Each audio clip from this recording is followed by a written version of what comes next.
Hey, it's Coach Reese. All right, I'm back to show you compounded continuously. All right, so there's a different formula. When you see the two words compounded continuously, you need to associate that with this formula, okay? Yes, your E did show up, okay? But these aren't hard, and you're pretty smart, so you can do these, okay? All right, so here we go. She invests $7,589. There's your initial amount, 7,589. That is my p-value in a retirement account with a fixed annual interest rate of 8%, compounded continuously. How long will it take? How long will it take? Now they're telling us that we're looking for time for the balance to grow to 25,196.37, okay? So we're going to say times E. My rate is going to be what? 0.08 times, I do not know what the time is. We want this to grow to 25,196.37. All right, let me clear my calculator out before we get going too far. Okay, so we're back here. We're going to divide. We want to get our exponential portion by itself. So what I'm going to ask you to do is we're going to divide by 7,589. Divide by 7,589. So we want to go 25,196.37. 25,196.37 divided by 7,589. Let's make sure though. 7,589. 7,589, and we're going to hit enter, and that's going to give me 3.32012. 3.32012 equals E to the 0.08 times T. Now, we want to make the E go away.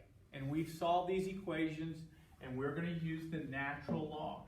If we use natural log, this will cancel, and we'll do it to the other side. So we're going to take the natural log, and that's going to equal 0.08 times T.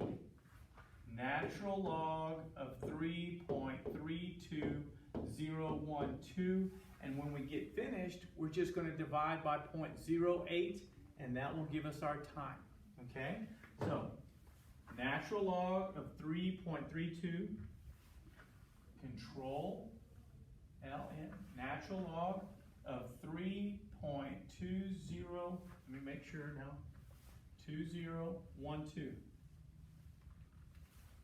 3.32, excuse me, delete. 3.32012, and we're going to take that and we're going to hit enter, and then we're going to divide. 3.32. Yeah, okay, I'm doing something right. All right, and we're going to divide by 0.08, and we're going to hit enter, and then we're going to find out my time is 15 years, okay? It's kind of hard going back and forth. It'd be nice if I had my paper in front of me. All right, so my time is 15 years. So look, when we're solving for a variable, we're going to need a natural log to get our exponent down. Let's look at our next problem, okay? We're going to invest $1,100 in a savings account. After 7 years, the balance reaches this. What is the interest rate? So now we're going to look for interest rate. So invest 1,100 times E, our rate.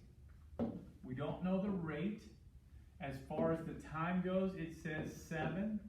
And then we want to equal this balance of 1560.97. Very similar to the other problem, except this time we're solving for rate instead of for time. So you're still going to need a natural log to bring it down. We're going to divide by 1,100. We're going to divide by 1100. This will cancel. And let's see, 1560.97.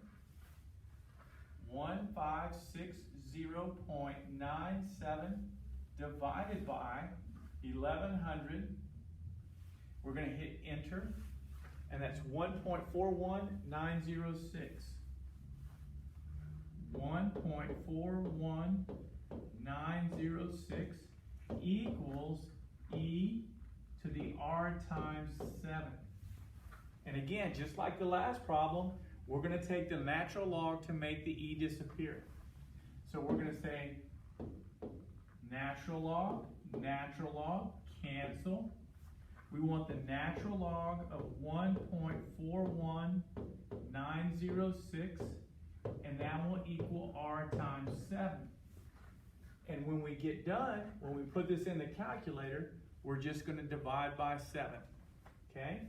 So the natural log of 1.41906, control, natural log 1.41906. We're going to hit enter, and we said that we were going to divide by 7. Divided by 7. And this is my rate of 0.0499999. If I bump my decimal place 2 times, that will give me 4.9999, and your teacher may ask you to round, and that could end up being 5% for you. It all depends on what your teacher asks. Okay? So now we have solved for time, we have solved for rate. All right, let's erase. May need this later on. Okay? Going to our last problem. Let's go back. Maybe it's at the bottom. There it is. There's our last problem. All right, we're going to invest money in a savings account with a fixed interest of 6% compounded continuously. What they're going to ask us is, what was the amount of the initial investment? So, final amount, 17389.91. I don't know what the initial investment is. They're going to ask us to find P. We have E to the rate. The rate is 6%, 0.06. The time is going to be 11 years. So all we need to do when they ask us to find initial investment or the initial amount is we're going to divide by this piece. E to the 0.06 times 11. Divide by E to the 0.06 times 11. This will cancel, and that will be my initial investment. So I have 17,389.91. 17,389.91. I'm pretty sure that's right. Yes. And we're going to divide by E to the 0.06 times 11. And we're going to hit enter. And the initial investment should be $8,988. Okay? So the more you do these problems, you're going to see a pattern how to solve for different variables. Main thing is that you practice and you have good examples to use on your quizzes and your tests. Okay? All right, if you get stuck, let us know. Show up in a Zoom or email us and let us help you. Good luck.